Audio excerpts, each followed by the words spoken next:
people are struggling from lunch.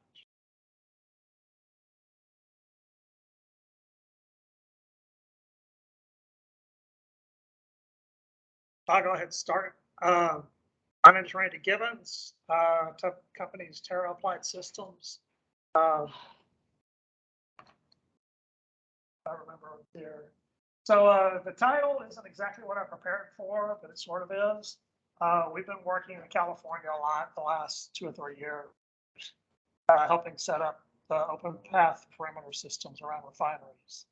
And one of the challenges we were met with was H2S by laser systems. And there are a number of reasons for those challenges. We'll discuss them. But I wanted to talk about that.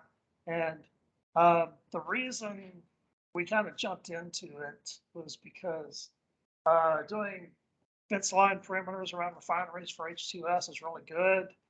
But the real applications, we think, for H2S is more near field and safety monitoring around inside refineries and around chemical operations.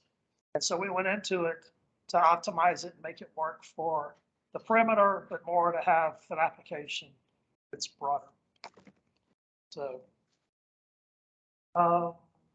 let's see. So we'll go. I did the little introduction thing.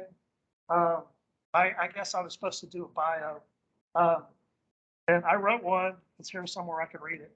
But I've got our company's Terra Applied Systems. We've been around since about 1992, doing open path spectroscopy and putting in open path systems. We've done, this isn't going to match my bio, we've done about 100 systems that are in service right now over the years. A lot of them laser systems, open path FTIR, open path UV. So we've been around the block. We've done a bunch.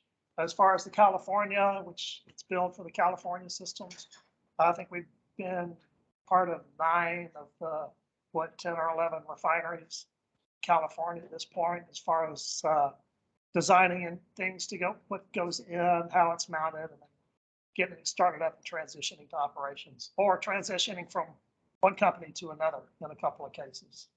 We've done a couple of transitions like that. And be walking on its own here. Let's see if I can keep up. Backwards right now.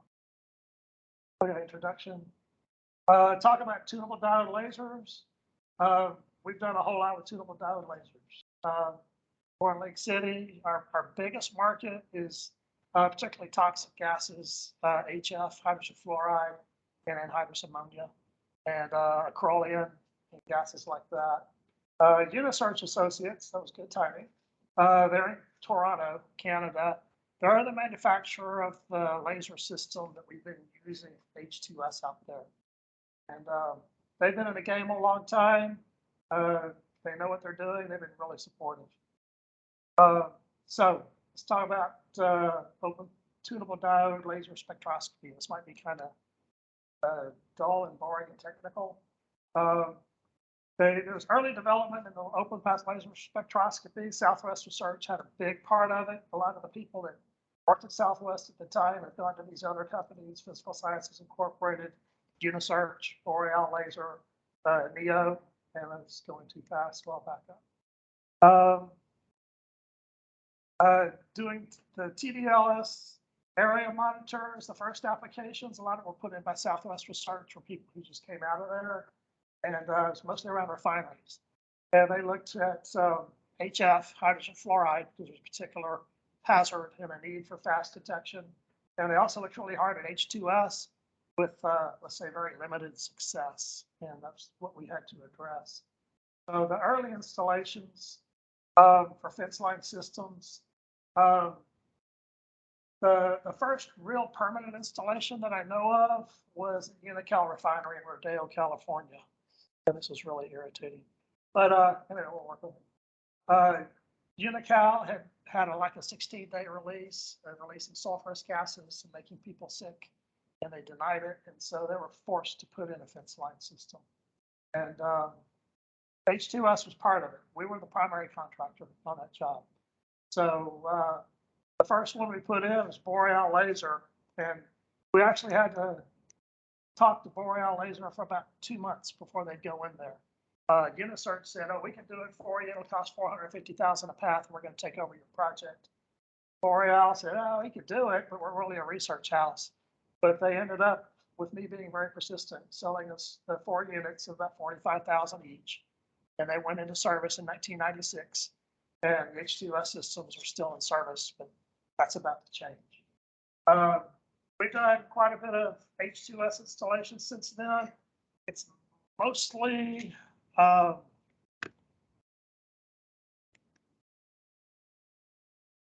mostly high concentrations, because there are some issues with measuring the H2S at lower concentrations. And so we've done several installations, but it's been focused on higher concentration. I'm going to pause just a second here to see if we can stop this. Transitions.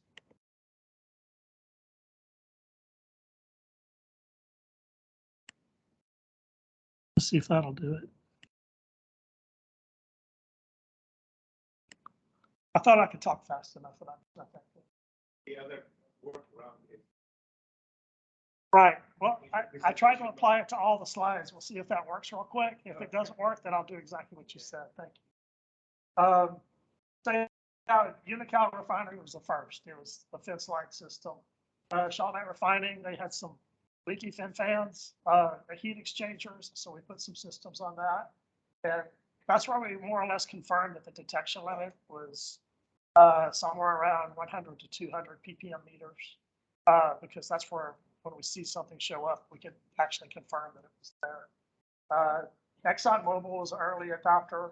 Torrance Refinery put in some H2S, and then EOG, which was, I guess, right out of Enron at the time, Enron Oil and Gas, and we put in one at a sour gas plant. And they work well, but you had to have really high concentrations of HS to make it work, H2S to make it work. And again, our real market, we think, is inside refineries, inside processes for low concentrations for health and safety. So, okay, let's optimize it and see if we can get into that market a little bit. In California, based on previous works, previous reporting, gave us a challenge. Their Fenceline system that we put in 1996, it was put in with some assumptions about detection limits from Boreal, and they were a little bit overstated from Boreal at the time.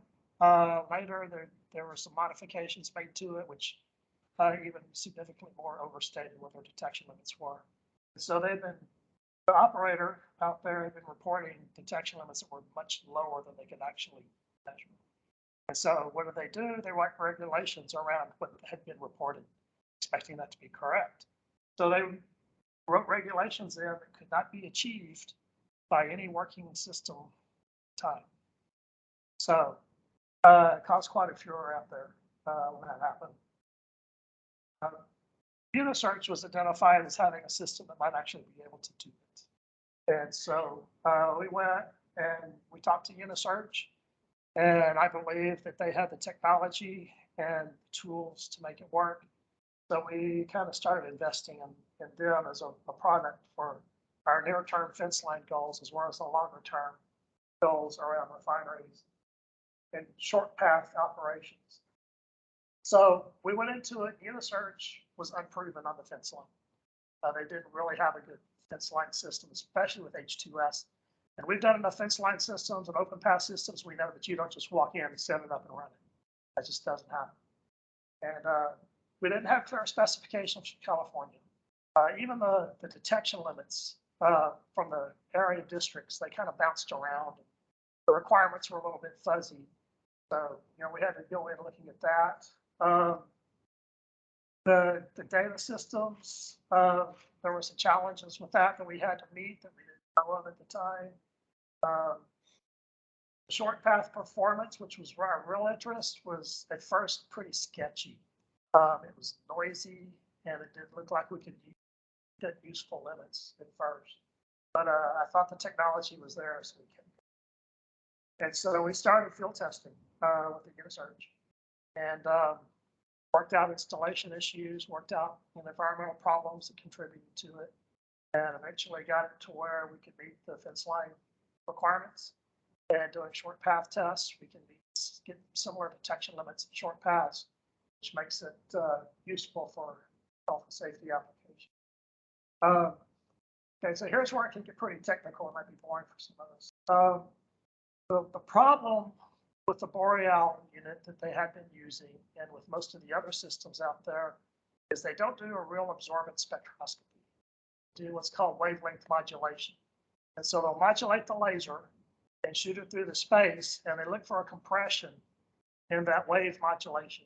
And that compression is related to the concentration. It's not a real absorbance. It's not a direct absorbance as far as the behavior, but it's useful, it's specific, and they quantitate not on an absorbance height, but they quantitate on the essentially the first or second derivative, so that you can see a larger signal from a smaller change on the baseline. So the wavelength modulation is what they were using. Most people now, the one I have circled there, are using the second harmonic, they call it, essentially the second derivative. You get a triple peak, and most of them are using the center peak, about half width, to do quantitation. And that's really good. You get really good sensitivity. If you have a pure gas, it works great. But if you have overlapping gases, this is a test we ran, tuning according to the laser temperature, and then the modulation depth, the depth of the sine wave that it creates in the signal. And as you change the modulation depth, you get these, and you have another gas there, you get these peaks that it doesn't line up straight. The modulation depth changes the response, the temperature changes the response, the two different gases change differently. And so if you have a gas that interferes, you get a jumbled mess. And that's been for years the problem trying to do H2S with lasers, is they try to do this. HF is great because it's a pure peak. HCl is really good. It's a pure peak. But ammonia in some applications, H2S, if you have a whole lot of gas, it's great. It overwhelms the interferences. If you have a little bit of gas, it doesn't work well. So, and that's what this one says. Now, the waveband for H2S that is typically used has water interferent right next to it, and it has CO2. So you get that jumbled mess from two different gases, as a matter of fact. So it gets very unpredictable at low concentrations. And California was requiring us to get very low concentrations with this. So why Unisearch? What do they do different? They do absorbance spectroscopy. They don't do the wavelength modulation. It's just like getting a near-infrared spectrometer and running a scan. And that's the scan that you get out of it. But the advantage of that is there are some really good tools for absorbance spectra to take those overlapping peaks and spread them apart and get a measurement for each peak. And so this might look like a messy peak, but actually it's 3 peaks and it's really clean from a spectroscopy perspective. What do? Instead of modulating it, they just take and they scan the wavelength on the laser, doing a current scan on it, and they can get a little bit, you can see a little bit of a disruption. They can get the people back. They have to go through and construct a baseline. This says it's a linear response. It doesn't look like a line. It's a linear response. You can see the blue baseline. The black baseline right on it. So I can do a absorbance calculation on that and get a spectrum out of it. And it looks like that. There. And from that, you can pull apart the different components. This is a display from their software, real-time display showing what pulls out. Pulling out CO2, the water, and there's no H2S in there, so there's a little bit of a baseline disruption in the H2S. You can pull it all out. So in this way, the problem of the overlapping gases that the wavelength modulation can't handle in a search system, direct absorbance can handle it. they can make a good measurement. And controlling noise, we can get the detection limits really low. This is a long-term plot of a display from one of the test paths we've been running for on 3 years now. And pointed out, this is the baseline of the H2S concentration. The laser is pretty susceptible to occasional spikes if something goes spike disruption showing up. When you get conditions with a lot of moisture, free moisture in the air, it's more of the spikes. So this was a challenge for us. How do you take these spikes and they randomly show up as a detection, clean it up? And so we had to do some post-processing to take care of that. But you can see the baseline's flat. We have spikes that are expected. We have water tracking. Water that's having to fit at the same time. We have every day, every night, about midnight, does an internal calibration check. We have ongoing calibration verification on it. We have this is the signal, the red. So you can see that it appears to be some disruptions. They have a automatic gain control. It does maintain a flat line and take these steps when you get the gain change. So this is getting into a lower light situation, stepping up the gain, just to keep the power up. But below that, you can see our installation is a very slight wave, very slight, and that's just thermal movement of the reflectors or of the mount or something like that, just a slight alignment change. But it's under control, and measurement doesn't have any trouble with that. So that's typically what we've been seeing for about 3 years. Okay, are the peaks H2S or not? Top line? This is one. Okay, and thank you for saying I like to interact. This is water. The red is the signal. Green is the laser temperature, and that's kind of an artifact of the relation for. This line down here is the fit for H2S. Now, each of these data points, again, you're taking a reading every 8 seconds. 6 days worth of data. So each of those data points, that's concentration associated with it, which is the best estimate based on the curve of what the H2S concentration would be. But like all the other open path fittings, it's got a correlation. And so the quality of the fit, most of these is going to be maybe 20–30%. So although in this chart, this is unfiltered, and most of that would go flatline because the shape isn't there. And if there's a gas present, then the disruption shape tends to disappear and the gas overwhelms it. And so you get a good correlation fit when the gas shows up. Does that answer your question enough? So, sorry. It's all right. No, A little slow here. that's fine. Which one of those is an indication of H2S? This is the indication of what the instrument calculates as the. Okay, it's the baseline. You can see that it's mostly plus or minus 5 parts per billion. Good. There's a few disruptions in low light and things like that to where the instrument is noisy, noise goes up, it's random fits. It can go up maybe, 15, 20, 25 ppb. But that's not real. Right. This is the raw instrument output. But that's one of the challenges we had to have, because every once in a while, when it's noisy like that, you can get one that spikes up and the correlation, the noise just happens to look like it fits. So you have a high correlation. And it was a problem for the customer here to try to report those. They needed them really well. So we had to work on that.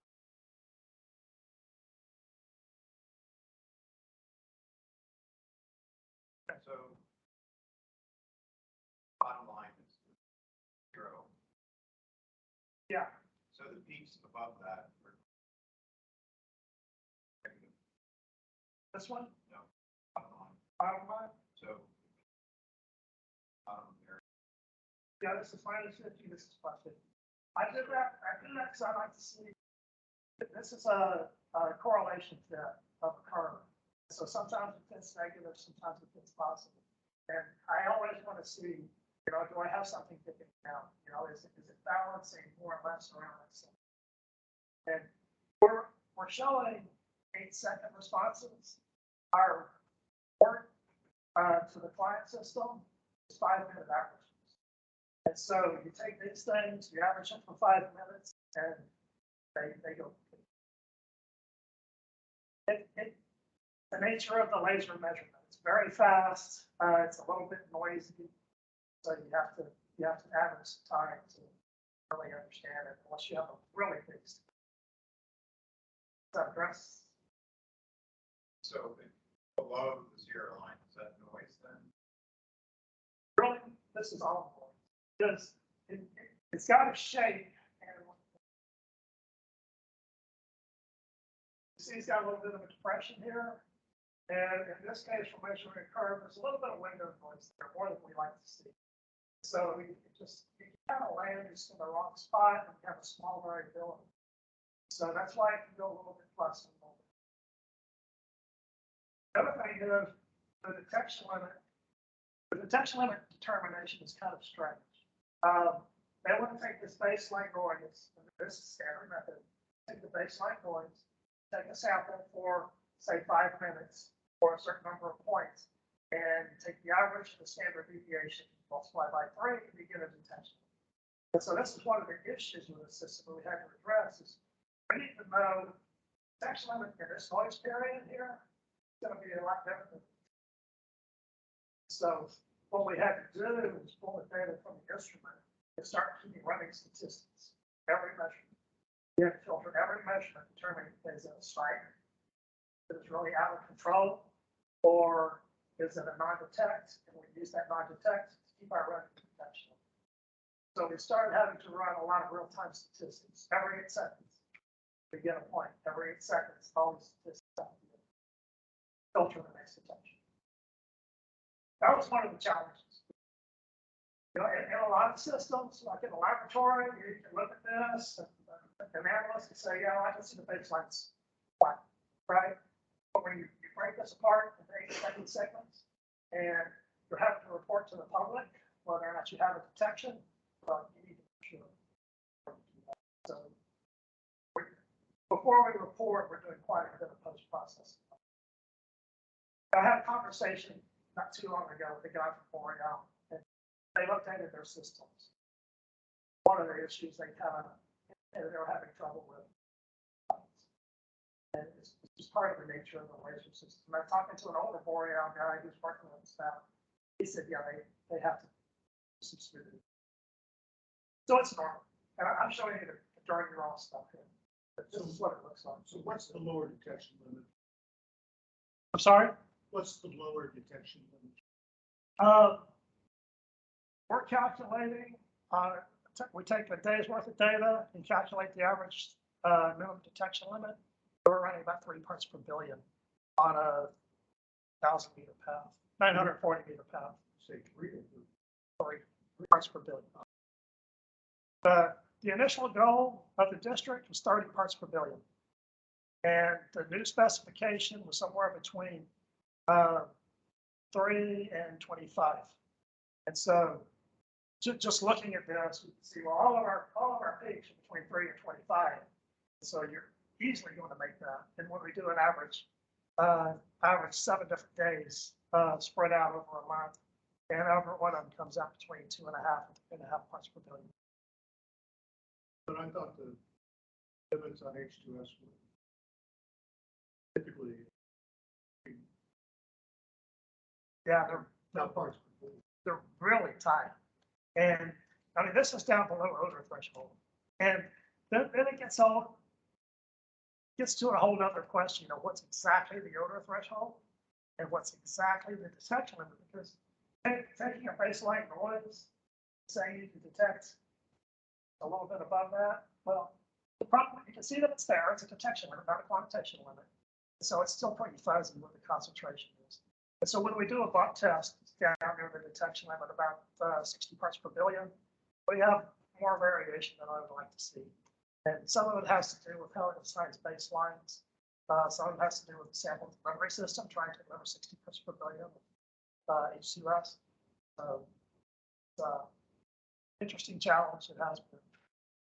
This is pretty typical of what we're seeing with the systems right now. Yes, sir. your data frequency? I'm sorry, What's your data frequency? every 8 seconds. It integrates the sample for 8 seconds and does the calculation. And it goes through that whole curve fit and all of it once every 8 seconds. And that's a balance that we've come up with. At first, they said, well, it's a 5-minute reporting period. Let's run for 5 minutes. But the baseline drifts a lot in 5 minutes. Can you do like a 30-second moving average? Yes. Yeah. Because Now- I'm assuming your noise is due to your data frequency. And then if you were to do, if you do some averaging, like 30-second averaging, probably you end up with it. Yeah, you will. And there's two sides of that story, right?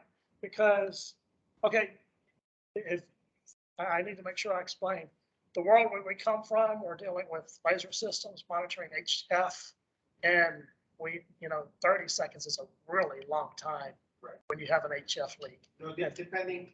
Right. It depends on the situation. Yeah. So what I wanted to show you is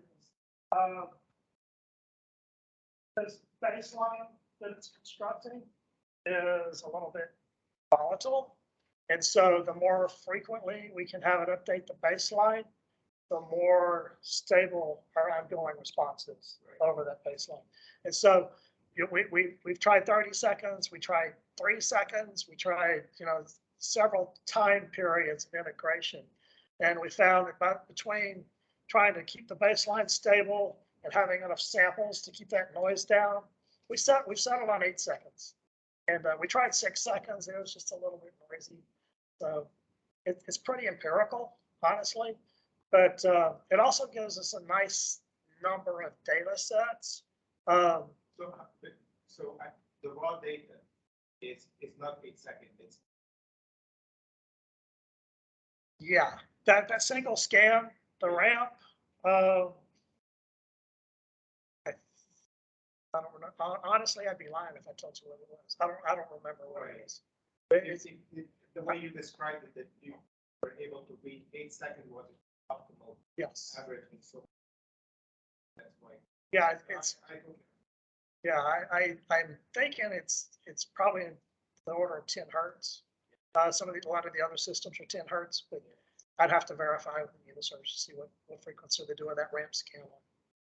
So 10 hertz in 8 seconds, that's 80 samples. That starts to get a pretty good smooth representation. Honestly, I'd rather have a discussion like that than 2 lectures. I appreciate that. We were talking about the detection limit, and the detection limit depends on the noise, depends on the atmosphere, depends on a lot of things. And so this is a plot we did of the detection limit over a 24-hour period, and target detection limit is right here. And we have almost everything clustering below 10 parts per billion.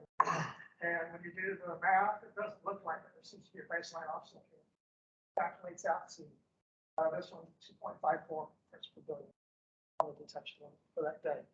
And this is going through light transitions. I think there was weather in this day. See, there's a disruption right here in the detection limit. There's weather that went.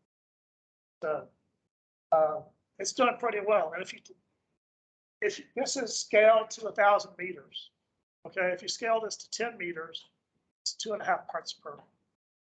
No, it's 0.2 parts per million.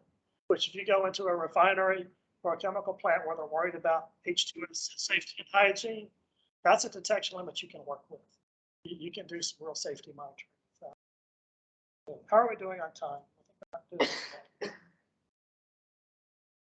so does that address what you were?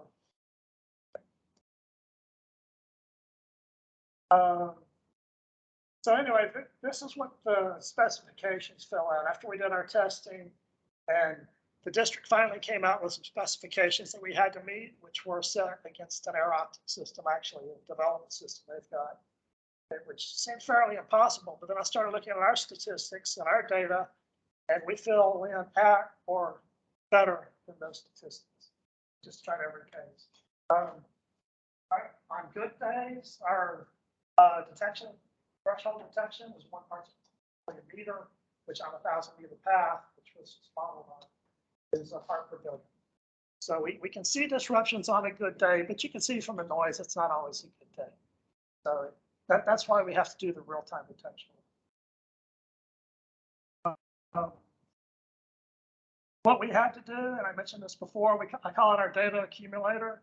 We have to take the data from the instruments and we have to do QA every point and to see if we have outliers, because we would have, at first we'd have huge outliers and we had to identify those. And so we want, and the nature of path detection is, especially at a distance, is you're not going to have a spike. It's just not going to happen, because by the time an event happens and it gets out to the perimeter, it's got lots of dispersion time, and you're going to have a little bit. You may not have a perfectly smooth peak or a plume coming by, but it's not going to be a single spike like this. And so we're filtering the spikes. Anything more than 5 standard deviations that's a singlet goes away, because that's just the way the lasers work. So that once we filter those, our baseline is really, really. So we do continuous QC on line levels, noise, a lot of different statistics. And so for the Fenceline systems, that works well. For real-time safety systems, we think we can do just as well. And they'll also be smaller paths. We'll have less disruptions. So what's the status right now of it as far as our goal moving to operations from Fenceline? We understand the design requirements, I think, really well now. How they need the system needs. We did actually some modifications to the Unisearch scope. Unisearch has made some software advancements, and so the systems are pretty well ready now to do low levels at just about any path. We know what the methods need to be, like the timing and things like that. We know what that optimum is. And we know that the detection limits are achievable, both on the long paths for the Fenceline to meet their requirements, but also on shorter paths down to 5 meters to meet what a safety monitoring system for H2S. So where are we now? For short path systems, the long path scopes are fine. They're big and they're bulky. For short path systems like we do for HF and ammonia, like that, they need to be smaller, more compact, and more cost effective, honestly. So we've designed a couple of scopes like that for other laser systems, and we're working on it for this. We have to be careful of the noise, so we're going through some iterations. And we think we're ready to test it. We're ready to test it for H2S, so we're going to be looking for some opportunities to see if we can. Those of you who go into refineries, everybody wears an H2S detector, and we're going to see if we can help get rid of some of those things for some operations. And then there's also a capability with Unisearch to do a fiber in, fiber out. The way these things work is you have these are fiber coupled, so you can take the laser and you can run it to multiple scopes. And so then you have a hard signal coming back from most of them. Unisearch has a little module that can take that hard signal, turn it into a fiber signal, and send it back. So you can run one fiber optic cable out, half a mile to a scope, and then you can get the signal back. So you can have a distributed system. Probably the practical limit of an H2S system would be about 8 paths from one analyzer. So we do that with the HF systems all the time. Most of the hydrogen fluoride plants and refineries are currently on our systems. And getting certification to go into classified areas, electrical safety certifications, kind of our ongoing goal right now to get that done. Then I think we're field ready. So it's been a long path. A lot of people have tried this. This is built on a lot of people's efforts, but it looks like it's realistic for us now. What's the status of this? Yes. Air Optic did a test of their prototype, I guess, system last spring. They came up with some specifications like this. I did a presentation to the Bay Area Air Control Board, And they said, okay, here, this is what he said in the presentation. These are your specifications for OpenPath TDL. But then they put a timeline on it. So while I knew we were performing to that, we hadn't been testing to that. So we needed to go in and do some testing. And we provided them some data last week, secondary data, to do some review. And so they have a timeline to implement, to decide on technology, either OpenPath lasers or point sensors like the Teledyne or the Picaro, something like that.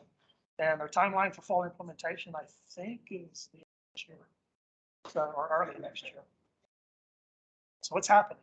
And so it's quite a few, most of them I think will go with lasers because they'll be more cost effective.